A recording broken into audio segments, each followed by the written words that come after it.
Hi guys, welcome back to my channel. This is Mitala. In today's video we are going to attempt a middle split without being warmed up. If you want to know that whether I'm capable of doing a middle split without being warmed up or not, first of all, getting warmed up is so much important before you attempt any kind of stretch or flexibility pose like I'm going to do a middle split. So I highly recommend you getting warmed up. However, in this video I'm going to do a middle split without being warmed up, and I wanna see that how far I can go. Being honest guys, I'm kinda scared. Like, I have never done any sort of flexibility pose without being warmed up, but I just want to see that how far I can go. And you guys want to know that, I think you want to know that how far someone can go without being warmed up. Don't get me wrong, there are people they can do middle split without being warmed up, but remember guys, they have been doing splits for years and years. They have experience of doing splits. Since they have experience of doing splits, so they can do splits anywhere.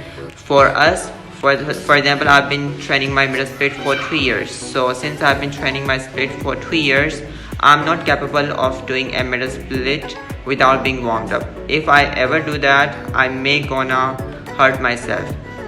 But we are going to attempt a middle split and we're gonna see that how far I can go. So let's get started.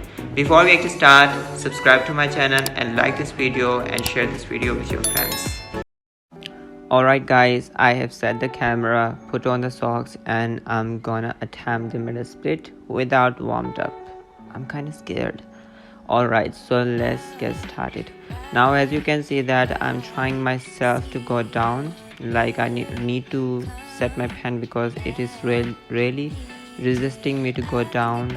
Okay, so far I was good there because I was literally going down without any problem, but as I get closer to the ground I feel the stretch, and the stretch is fucking serious, I mean, basically the stretch was so painful for me here. Not so much painful, I think I'm exaggerating, but it was unbearable somewhere. But I actually reached to the ground, almost reached to the ground, but my hips are still far away from the ground. I think I'm trying my best to go down. Well, I couldn't, so I simply get out of the stretch and I'm trying to attempt a straddle split and want to see that if I can sit in a straddle split. So overall I say that my hips are more flexible than my rest of body parts because I cannot back bend or do front split. I'm still struggling with my front split without warming up, so I'm happy with my result.